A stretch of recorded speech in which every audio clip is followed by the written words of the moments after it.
This is the Daily Habit, and we show you that fantasy skate parks can be real because director of the Venice Skate and Surf Association, Ger-i Lewis, is here with Lemond and Steve Mayorga to tell you about the amazing new Venice skate park that's making national headlines. Also, we're giving you a visual history of the Venice Beach skate park over the past 25 years. Plus, musical guest Modest Yahoo returns to the habit. Amateur park builders, break out your notebooks. This one's for you.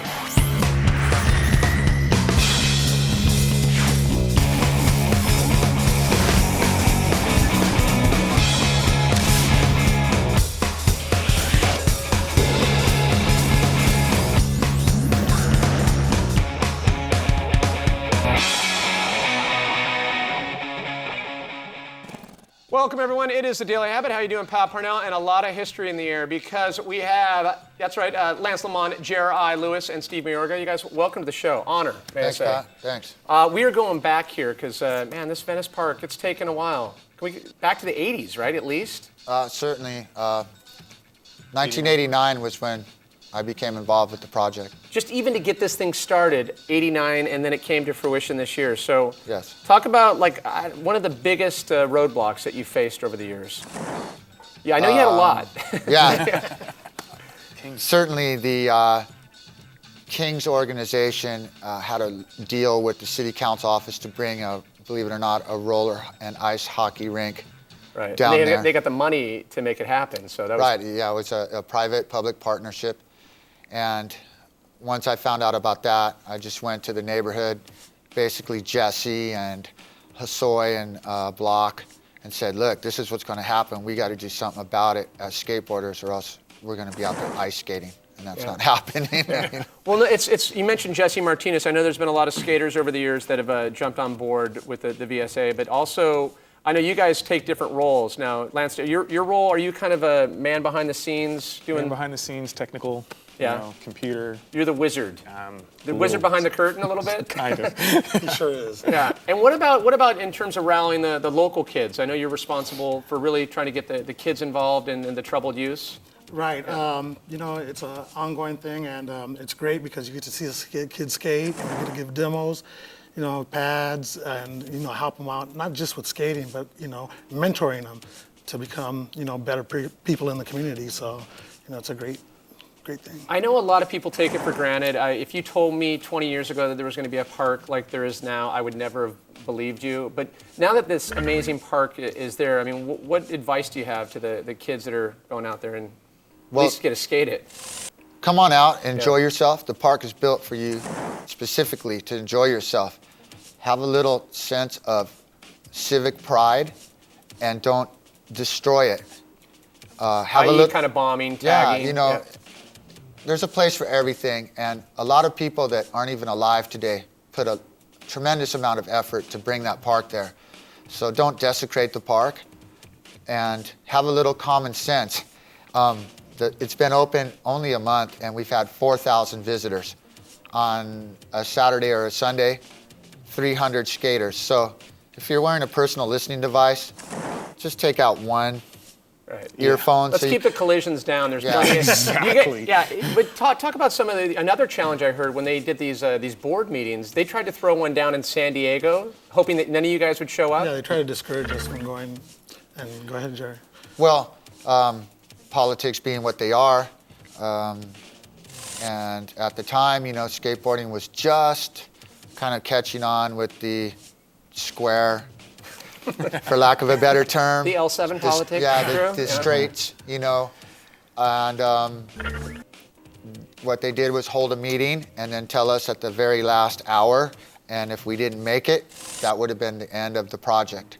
Yeah, so what was really good is we got a bunch of people together. Heidi Lemond filled her car up with kids. Melanie Berry. Yeah. Melanie Berry, Jeff Ho.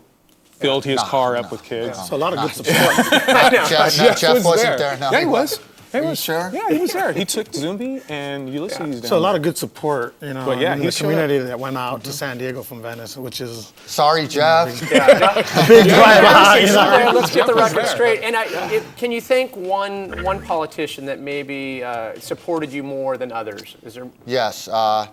His name is Mike Bonin, and he's the Chief Deputy to Bill Rosenthal's office, and Arturo Pena, who's also a deputy. Those two were instrumental in securing the funding and the lubrication between. Right. That's a good way to put it. A little WD-40 to the system. So Exactly. we thank you guys. We got so much more to talk about. Sit tight. You're watching The Daily Habit here on Fuel TV.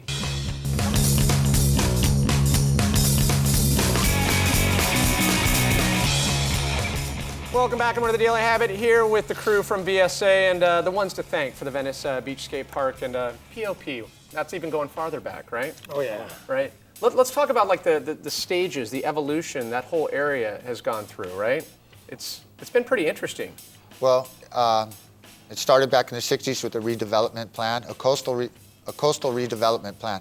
It started with the old Pacific Ocean Park pier, because basically all those burnouts like Jeff Ho and Stesic and stuff were terrorizing down there. We should point out he uses the term burnout. It's a term of endearment. But what about like some of the times where the wood quarter pipe you had like Alva Boys, right? How classic was that time, Lance? That was a lot of fun, and actually, I actually built a lot of those You're to quarter blame pipes. for a lot of the kickers that launched. We kind of stole a lot of the wood, but we had.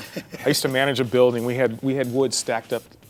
Sheets stacked up this high, and we take one sheet out every day during the summer, and we got a lot of. We like what you guys have put together now. Any favorite parts of the park? The snake run. The snake run is just great. The hips, the transitions in there is great. Lance, what do you think? What do you guys call it? I heard there's like names for the areas. Well, Jerry's got the names. you can thank Jesse Martinez for this, and the snake run is called Blood Alley. Right. He's dispensing the blood, right? Is Jesse like airing over people and like? It's just. He's regulated. It's pretty wicked in there at times in the heat of the moment.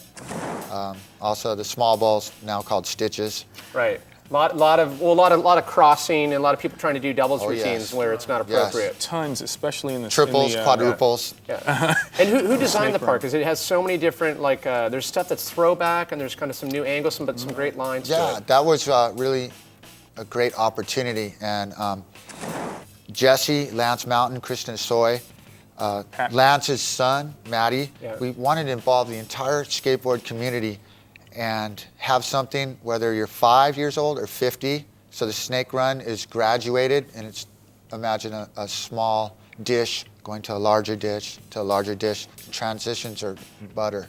Yeah. It's just an incredible amount of lines in there. Well, I know a lot of people appreciate all the blood, sweat, and tears you guys put into this, but let's take a look back, a little visual history of Venice Beach Skate Park. Let's take a look.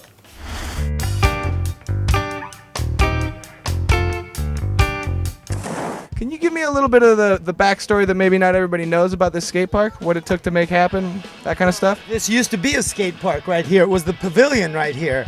And it wasn't much of a skate park. It was like a big street area with walls and tables. And we would build ramps, and the cops would come and tear them down. How long have you been working on this project? It started in 1989. For 10 years, the pavilion, right where we're standing in the pit, it was here, so everyone basically told me there's never going to be a skate park, and this pavilion's going to be here forever. In the year 2000, they finally determined they were going to tear it down, when they re-renovated the beach area. It's just amazing to where you had no parks, you had no pools. You generated 20, 30 pros on flat walls and curbs. it's just one of those deals that we've been sitting on, waiting, wondering when the city was going to work with us instead of working against us. The area was an oil field, and it had to be remediated. All the toxic pollutants had to be cleaned up, and the wellheads capped 250 feet below the surface. So these were really engineering feats that actually haven't been done for a skate park ever before. But finally, when they got that Coastal Commission okay, that was a big plus.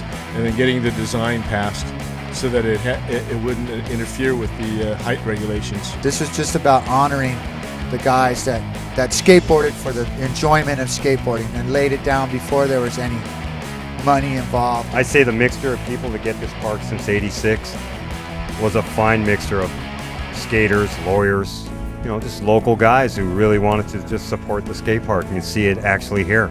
We can build together, and that's my message to the youth. I really do believe this is a park for everybody, and that's how Venice has always been. We've always gotten skaters from all over the world.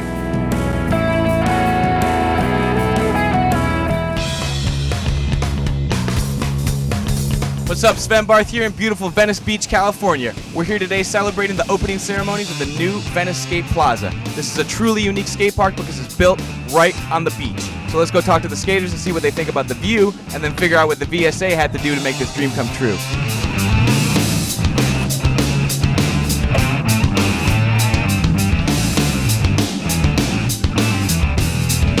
You know, people come to Venice from every part of the world, and I'm here to welcome them and all of you. So this is really the birthplace of kind of extreme, radical skateboarding, and I've been skateboarding on this beach since the 1950s. I'm 58 years old. I'll be ripping this pool in a little while.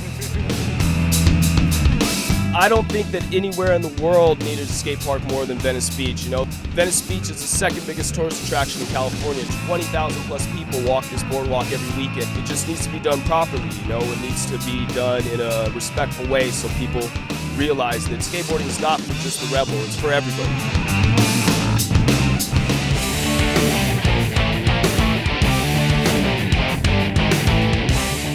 Venice is like the beginning of modern skateboarding and on the extreme tip. So from the Z-Boys to the days of the Pavilion, so many great skaters have come out of here, and you know, we see this as a park to commemorate a lot of that, you know, consideration for a different style of riding, which is, you know, flow and style here. And I think that will be a great legacy that will continue from this park.